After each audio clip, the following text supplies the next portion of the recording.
शांति।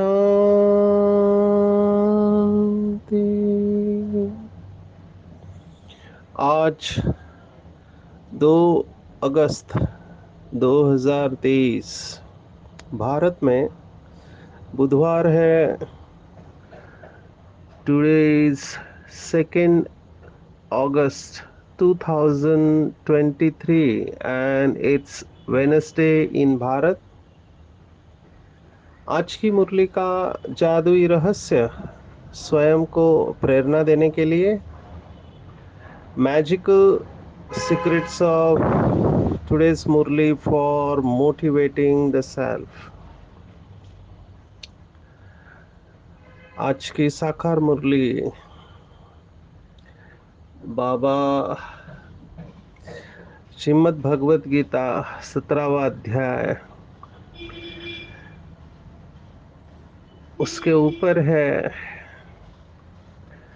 वैसे तो श्रीमद् भगवत गीता का हर अध्याय आखिरी शब्द योग है, तो आज की पूरी मुरली योग या मेडिटेशन के ऊपर है। उसमें से भी विशेष 17वां अध्याय है श्रद्धा त्रय विभाग योग। बहुत इंटरेस्टिंग है कि हिंदू धर्म में जितने भी शास्त्र हैं उसमें से वैसे तो पातंजलि मुनि का योग शास्त्र कहते हैं, लेकिन पातंजलि मुनि ने ऐसा योग शास्त्र बताया है जिसमें आप परमात्मा को मानो या नहीं मानो, फिर भी आप एक सिस्टमैटिक स्टेप से एक ऐसी अवस्था तक पहुंचते हैं जिसे स्वयं पतंजलि मुनि ने, जो कि एक अच्छे स्तर के साइंटिस्ट रहे हैं, कहा हुआ है चित्त वृत्ति की निरोध होना। तो उनकी व्याख्या अलग है, लेकिन श्रीमद् भगवत गीता ये सही मायने में योग शास्त्र है, ना कि युद्ध शास्त्र। वर्तमान समय जो श्रीमद् भगवत गीता है यो महाभारत के भीष्म पर्व में है, और ऐसे लगता है और कई चिकित्सकों का, रिसर्च स्कॉलर्स का मानना भी है कि वहां पे उसे बाद में डाल दिया गया है, क्योंकि ये युद्ध शास्त्र नहीं है लेकिन योग शास्त्र है। क्यों? क्योंकि श्रीमद् भगवत गीता के जो 18 अध्याय है, हर अध्याय का आखिरी शब्द योग है। अर्जुन विषाद योग पहला अध्याय है, 18वां अध्याय मोक्ष संन्यास योग। हर एक दूसरा सांख्य योग है, तीसरा कर्म योग है, लास्ट में योग है। तो ये योग शास्त्र है और युद्ध शास्त्र नहीं है जैसे कि लोग समझते हैं। और मेजॉरिटी लोग अभी मानने लगे हैं कि ये युद्ध किसी धरती पर नहीं हुआ, ये युद्ध हम सब के मन के अंदर चलता है। तो धर्म क्षेत्र कुरुक्षेत्र ये जो श्लोक है पहला, तो ये धर्म की युद्ध हम सब के मन के अंदर चल रही होती है। एक बच्चे ने पूछा कि जब दो लोगों में युद्ध है तो उसमें कौन जीतेगा? तो गुरु ने कहा कि वही जीतेगा जो शक्तिशाली होगा। और शक्तिशाली कौन बनता है? जिसे आप अच्छी तरह से खिलाते हो वो शक्तिशाली बनता है। तो ये युद्ध हमारे मनोभूमि में चलता है और इस युद्ध में हमको परमात्मा स्थिर करते हैं, हमारे साथी बनते हैं, इसलिए उसको युधिष्ठिर कहा गया है। आज की पूरी मुरली मेडिटेशन के ऊपर है। मेडिटेशन में रहकर बाबा ने कहा कि दान करो।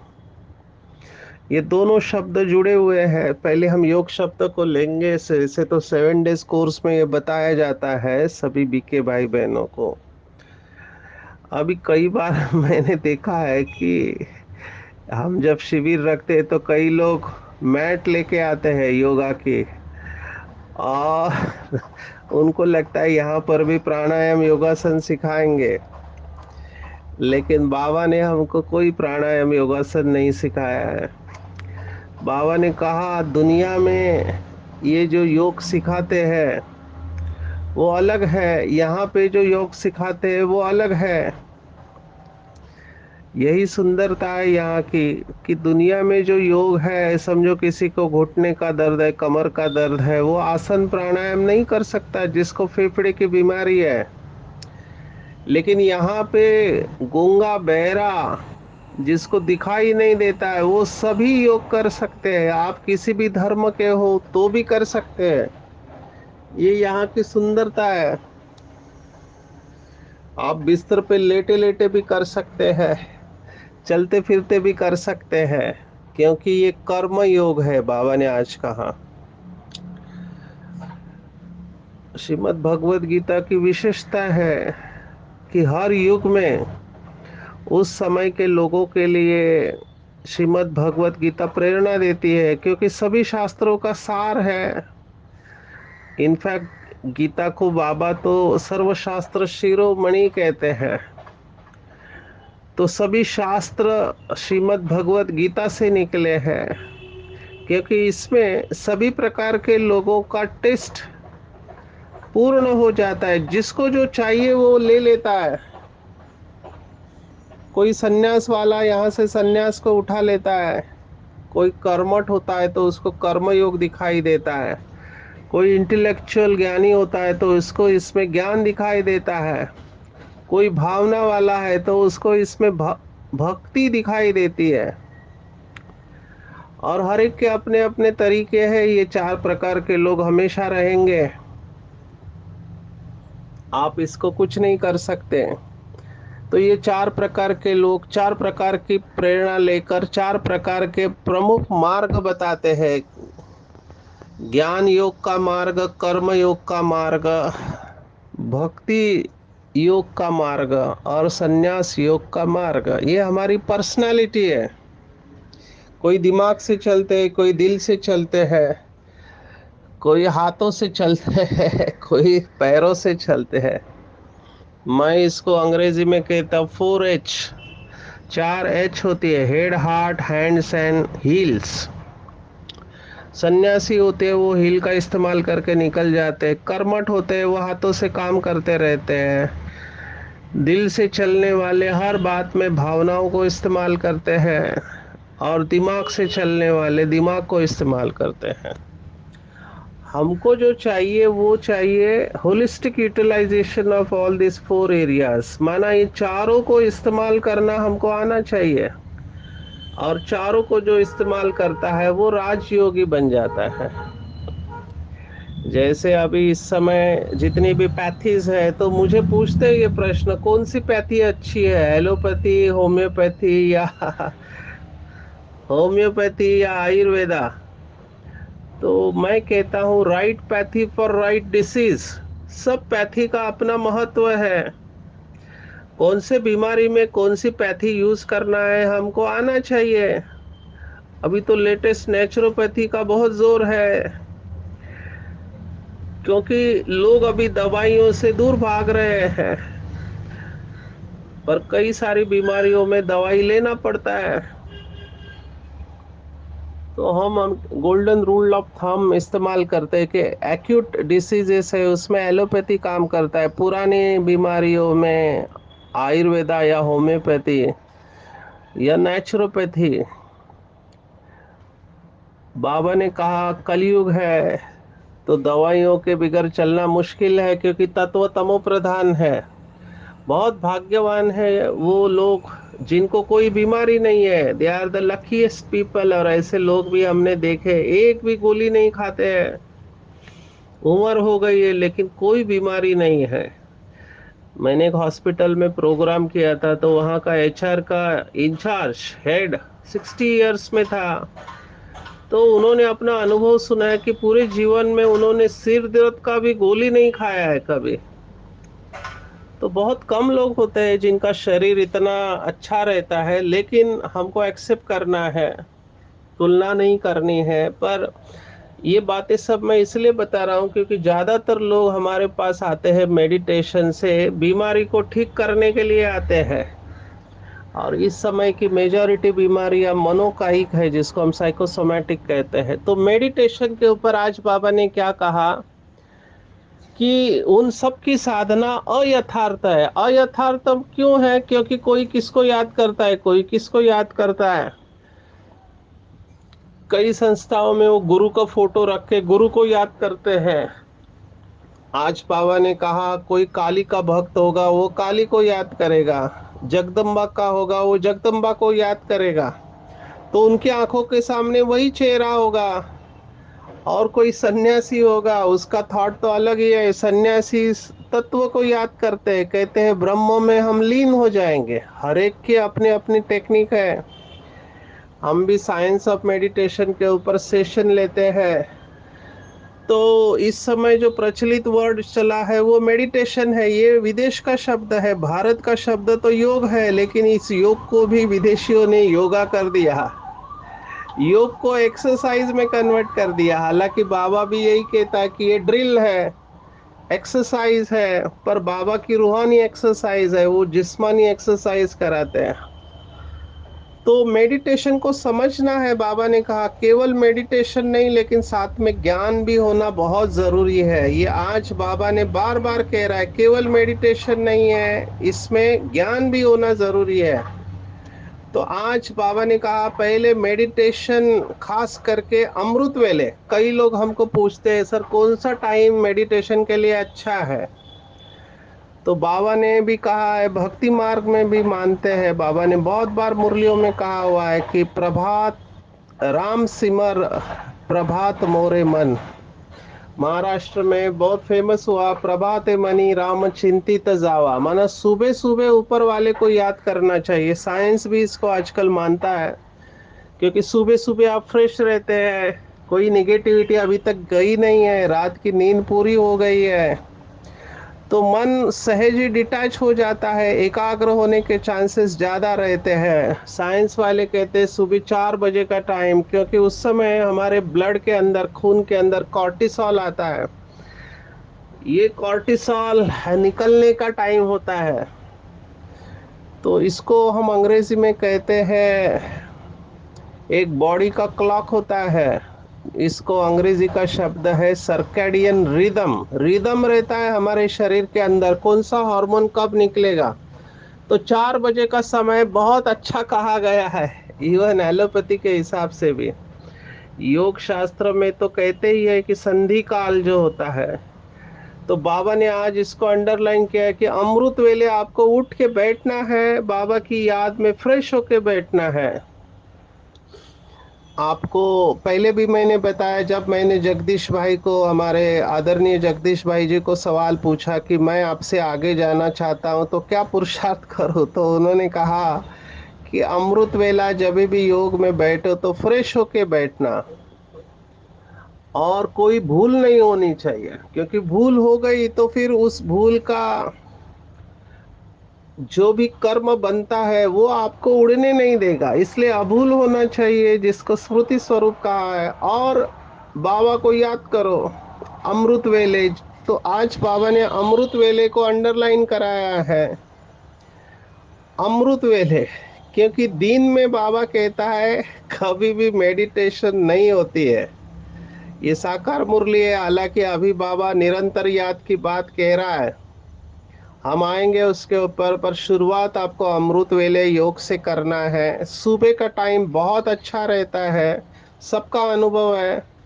दिन भर में बाबा ने ऐसे शब्द इस्तेमाल किए हैं, दिन में खाना पीना, खेलना कूदना और धंधा दौरी करना होता है, उसमें याद थोड़ी ही रह सकती है। अमृत वेले का समय सतोगुणी होता है, उस समय याद करना बहुत अच्छा है। और आज बाबा ने एक ऐसा शब्द इस्तेमाल किया जो कि बाबा यूज कर सकता है, हम नहीं कर सकते। वो शब्द है, बाबा ने कहा दिन में तो लफड़े रहते हैं।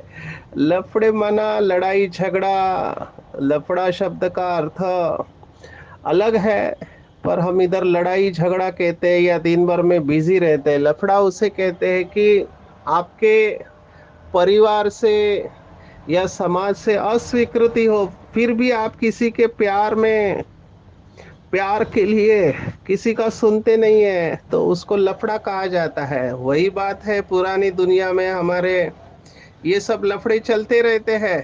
दिन भर धंधा दौरी, या जिसको गोरख धंधा भी बाबा ने कहा हुआ है। गोरख धंधा एक्चुअली शब्द अच्छा है, क्योंकि पजल है, दिन भर में माया हमको बिजी रखती है। लेकिन अभी बाबा ने कहा, ये साकार मुरली है 69 के पहले के, बाबा के भाव को समझना है। आज बाबा के कई सारे बच्चे हैं, वो इस स्टेज पर पहुंच रहे हैं नंबरवार पुरुषार्थ अनुसार, कि दिन भर में वो कर्म योग की स्टेज में रहते हैं। अमृत वेला और शाम को नुमा शाम में बहुत पावरफुल स्टेज रहती है, लेकिन दिन भर में कर्म करते वक्त भी बाबा की याद में रहने वाले लियो बाबा के बच्चे हैं। इसलिए बाबा ने आज उनको कर्म योगी का टाइटल दिया है। थोड़ा इसके बारे में बताएंगे। बाबा ने कहा कई बच्चे कर्म करते समय कर्म कॉन्शियस होते हैं। बाबा ने कहा तुम्हें कर्म कॉन्शियस नहीं, सोल कॉन्शियस होके चलना है। जितना जितना हम सोल कॉन्शियस होते जाएंगे, बाबा के साथ कनेक्ट होंगे, उतना उतना अंदर से भरपूर होने लगेंगे, तृप्त होने लगेंगे, संतुष्ट होने लगेंगे। तो उस समय तो मोबाइल नहीं थे, अभी तो मोबाइल आ गए। मोबाइल में कई सारे ऐप आ गए हैं, जिसमें आपको हर घंटे में एक पॉपअप आता है, माना रिमाइंडर आता है कि अभी आपको डिटैच होना है। बाबा ने ये दादियों को कहा, वरिष्ठ बहनों को कहा, सभी बच्चों को कहा कि दिन भर में भले आप कितने भी बिजी हो, हमारी दादी तो ये कहती थी, गुलजार दादी, कि कोई कितना भी बड़ा बिजनेसमैन हो, लेकिन पानी पीने के लिए तो समय निकालता ही है ना। तो पानी जब भी आप पी रहे हो, तो पानी पीते समय भी 1 मिनट 2 मिनट बाबा की याद में रह सकते हैं। आप वॉशरूम जाते हो, उस समय भी आप टाइम तो निकालते हो ना शरीर के लिए। वॉशरूम जा रहे, पानी पी रहे, खाना खा रहे। तो जिसका लक्ष्य होता है वो कैसे भी परमात्मा की याद में रहेगा। आज बाबा ने कहा जो अच्छे भक्त होते हैं, वो भक्त भी इस टारगेट को लेकर चलते हैं कि वो माला जपते रहते हैं। कोई प्रत्यक्ष जपते हैं, कोई तो गुप्त रूप में जपते हैं। आजकल साइंस का जमाना है, मैं तो ऐसे इंस्ट्रूमेंट अमेजोन पे देखता हूँ, क्योंकि कई लोग नंबर कॉन्शियस होते हैं कि मैंने कितने बार ऊपर वाले का नाम लिया, राम राम राम राम कितने बार किया, तो उसका काउंटर आता है। ये काउंटर भी बहुत इंटरेस्टिंग है। पहले तो नंबर वाले आते थे, अभी डिजिटल काउंटर आए। माना आप एक हाथ में पकड़ते हैं उसको, और अंगूठे से जैसे ही दबाते हो, वो 1 नंबर पड़ जाता है। फिर आपने नाम लिया ऊपर वाले का, फिर दबाया 2 नंबर। ऐसे दिन भर में वो काउंटर उनके हाथ में ही रहता है, दबाते जाओ, याद किया दबाया, याद किया दबाया। और लास्ट में फिर उसका स्कोर चेक करना होता है कि मैंने कितने बार ऊपर वाले का नाम लिया। लेकिन बाबा ने कहा कि ऐसा करना नहीं है, शिव शिव शिव शिव बोलना नहीं है। ये अजपा जाप ऑटोमेटिकली चलते रहना चाहिए। बाबा ने कहा कि 2 प्रकार के कर्म होते हैं, ये हमारी बहनें बहुत अच्छा सुनाते हैं 7 डेज कोर्स में। अभी कपड़ा धो रहे, खाना बना रहे हैं, आप रूटीन काम कर रहे हैं, उसमें बुद्धि का इतना इस्तेमाल नहीं होता है। लेकिन जो इम्पोर्टेंट काम है, जैसे कोई मशीनरी पे आप काम कर रहे हैं, कोई सर्जन ऑपरेशन कर रहा है, या कोई कैशियर बैंक में पैसे गिन रहा है, उसको बहुत फोकस रहना पड़ेगा। तो उसको फोकस रह के नोट गिनती करने अगर उससे गलती हो गई तो एक नोट चला जाएगा, घाटे में पड़ जाएगा। तो ऐसे मन बुद्धि की एकाग्रता जहां लगती है, ऐसे बहुत कम काम होते हैं, लेकिन वो करने के पहले भी बाबा को याद कर सकते हैं, करने के बाद में। आज ब्रह्मा बाप ने देखो कितने बड़े दिल से अपना अनुभव शेयर किया है। ऐसा कोई भी गुरु अपना अनुभव शेयर नहीं करता है। बाबा ने स्पष्ट कहा है कि याद करना मुश्किल होता है। बाबा ने अपना अनुभव कहा है कि दिन भर में मैं याद करने की कोशिश करता हूँ, याद में रहकर, बाबा की याद में रहकर तुमसे बात करूं।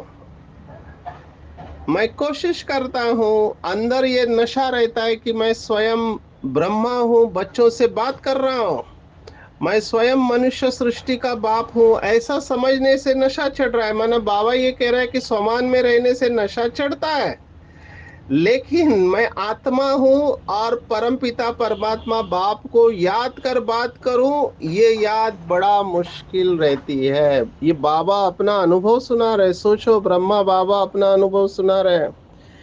बाबा ने अव्यक्त मुरलियों में बहुत बार कहा है कि जब भी आप वाचा की सेवा करते हो तो देखना चाहिए कि मनसा भी शक्तिशाली होनी चाहिए, तभी तीर लगेगा।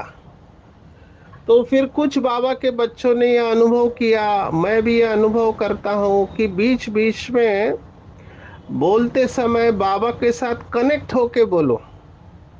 तो बहुत अटेंशन की जरूरत है। और एक बार अगर आदत लग गई कि मैं बाबा के साथ जुड़ा हुआ हूँ, तब फिर हमारे बोल में वो ताकत आ जाती है। लेकिन है कठिन, और अटेंशन की बात है, अभ्यास की बात है। बाद में फिर आपको बहुत मजा आएगा। स्पेशली जैसे बाबा ने कहा कि वो तत्व ज्ञानी, उनका लक्ष्य रहता है कि हम ब्रह्म में लीन हो जाएंगे। तो बाबा ने कहा उनको रचयिता और रचना का तो पता ही नहीं है बेचारे। हमारी बात और है, हमको अच्छे अच्छे ख्यालात लाने चाहिए। वो कहते हैं कि मन को शून्य कर दो, नील कर दो। बाबा ने कहा मन के द्वारा ही तो हम नई दुनिया रच रहे हैं। तो मन को नील नहीं करना है। हमारी बहनें कहते हैं मन को अमन नहीं करो, दमन नहीं करो, लेकिन सुमन करो।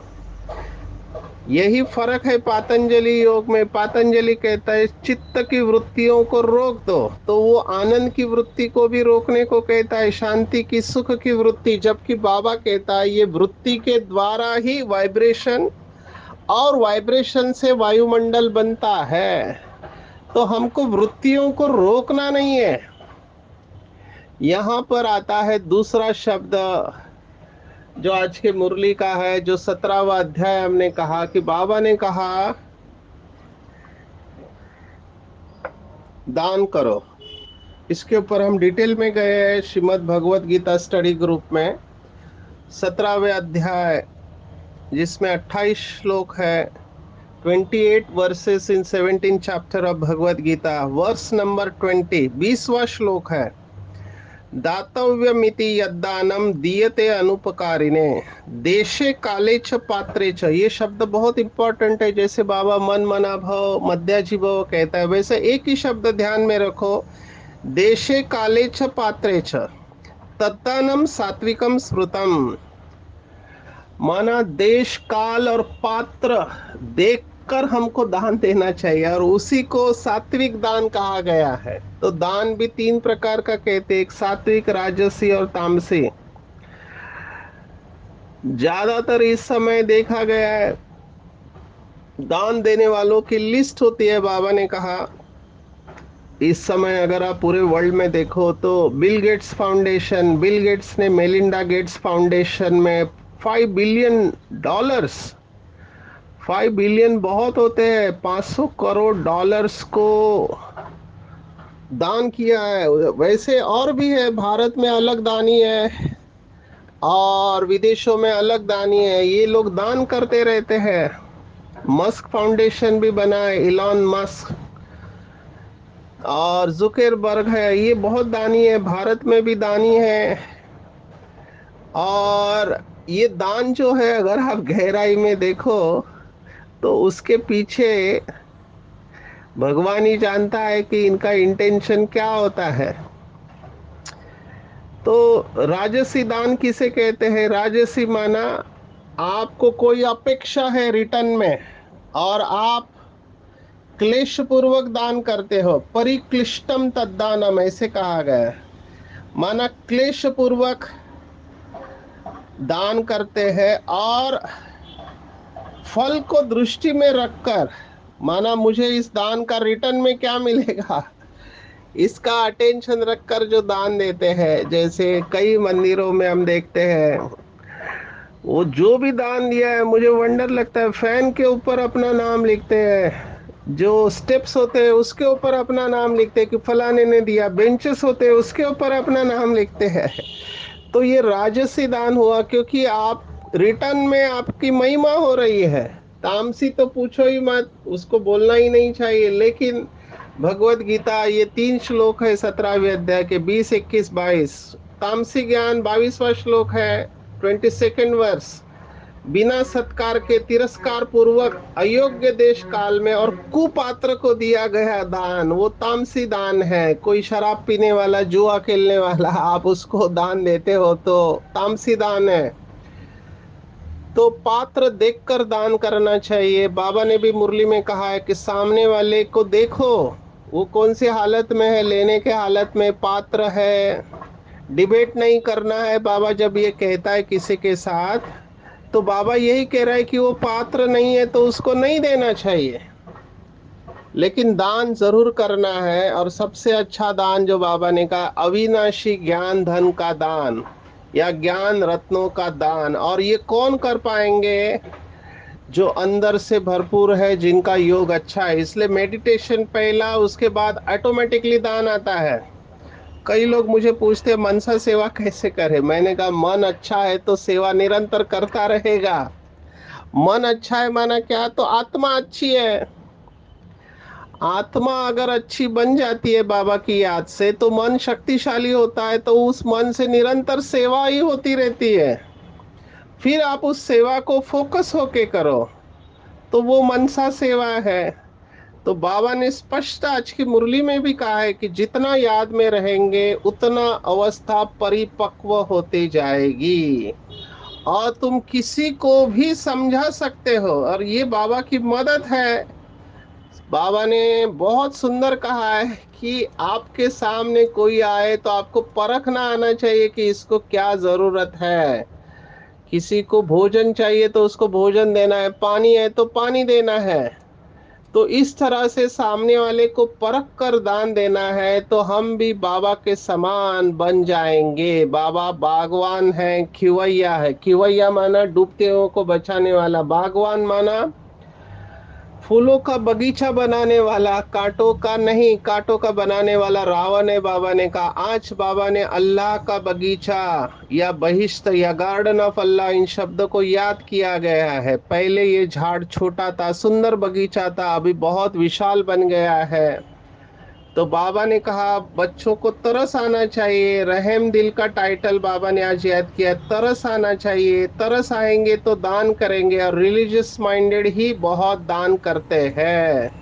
और ऐसे बाबा के बच्चे जो अंदर से भरपूर है, बाबा की याद से, प्राप्तियों से संपन्न है, सदा प्राप्ति में रहते हैं, उनके द्वारा ऑटोमेटिकली सभी को शांति और शक्ति की अनुभूति होते रहती है।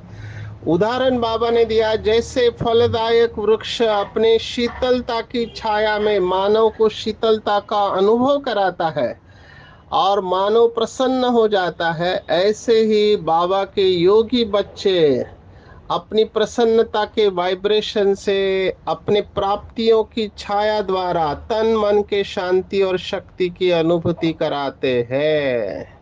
और ये बच्चे सदा स्मृति स्वरूप रहते हैं, तो कोई भी परिस्थिति उन्हें खेल अनुभव होते हैं और खेल को एंजॉय किया जाता है।